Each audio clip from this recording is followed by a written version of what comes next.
I'm producer April Van Buren, and this is On Hand, a podcast answering your questions about what makes Michigan unique. Last week, we learned all about the Petoskey Stone from some folks who really love collecting rocks. There's been days that the next day you definitely know that you were rock hunting the day before. Hours. You feel it in your back?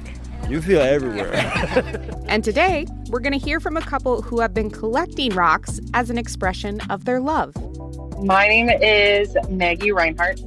Yeah, I'm Benjamin Reinhardt. Maggie and Ben are now married and live in Muskegon with their 2 young daughters. But back in May of 2020, they were looking for love in the same place a lot of us do, a dating app.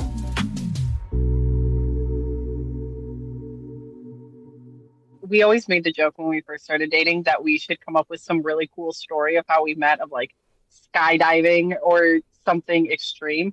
When they met, both Maggie and Ben had recently gone through breakups with long-term partners. And despite the chaos and confusion of the pandemic, their new love blossomed. I don't know that there's a day that we haven't talked since May of 2020. One day, while they were getting to know each other, Ben spotted an interesting-looking rock. I don't know if it was just a whim or if it was heard a story or saw a video. I don't know what it was, but I picked up the first rock. I'm assuming it was probably pretty close to the start when we were actually able to go outdoors and do things. And I found a heart-shaped rock and I gave it to her, and she ended up keeping it in her car, and it just kind of like her car became the collect-all. Ben says he can't remember exactly where he picked up that first rock. I think it was, do you remember that dinner we did with your dad and Noelle at Texas Roadhouse? Oh, you think it was I think the it was Texas Roadhouse there. Parking lot? I do. How romantic. I know. I honestly thought it was a little cheesy, but I thought it was really cute. After several times of me cleaning out her car, the rocks then made it into the house at that point, and I ended up getting like cigar boxes, and just they were then overfilling where you couldn't even close the lids anymore. And so she never threw any of them out as far as I'm aware. He'll pretend he's not mushy-gushy, but he can be really mushy-gushy, which I think is adorable because I only get to see that part of him. Maggie has held on to that first heart rock and all the other ones since. I told him that we're kind of like penguins. So when he brings me a rock, it just makes me think that he's thinking about me. And that's why he gets it. So normal people get a text message saying, "Hey, I love you." And I get a rock. And not the diamond kind. The one that you find at a playground or something like that. Or in gravel. Whether he's traveling for work or for his hobby of Civil War reenactments, Ben has trained his eyes to quickly spot the perfect rock. Yeah, I think it's just a habit now of just looking down at the ground and looking for one real quick. And I only spend like 30 seconds or so trying to find one. And if I find one, it goes in my pocket until I see her. And there's been plenty of times that I go, "Oh crap, hey, I have some for you." And then in my car, I take them out of my cup holder or something.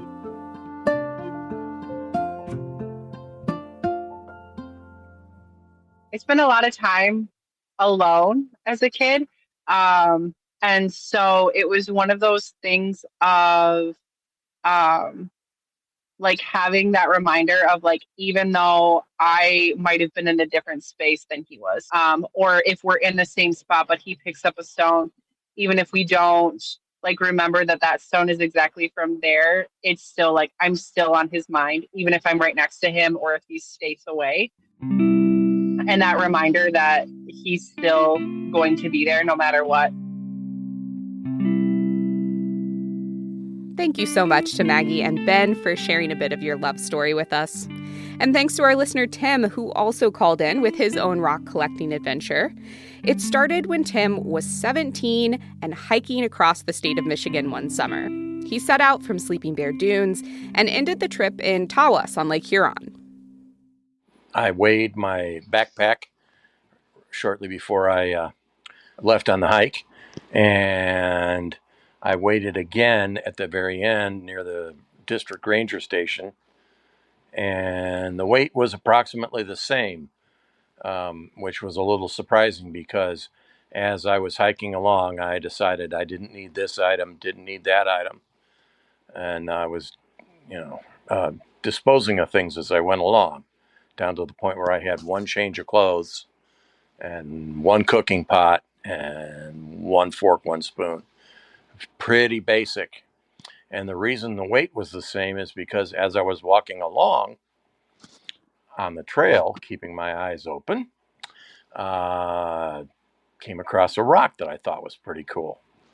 And I would pick up the rock, and eventually it made its way into my backpack. I still have them to this day. It started another lifelong habit of mine, and that was wherever I went, I would pick up a rock, at least one, from where I was at and add it to my collection. I have a pail of rocks sitting at my front entry. And it's been there to this day, and I've kept all of those rocks.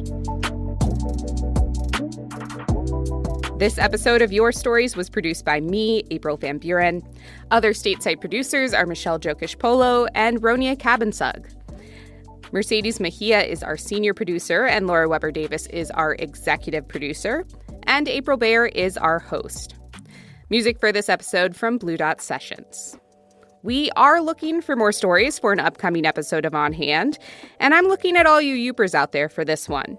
That's right, we're talking pasties.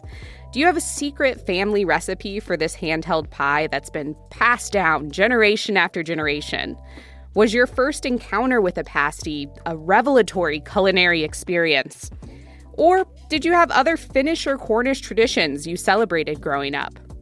You can find the submission form in the show notes for this episode, or go to michiganpublic.org and look for the On Hand page. Thanks so much for listening. We'll be back in your feeds next week.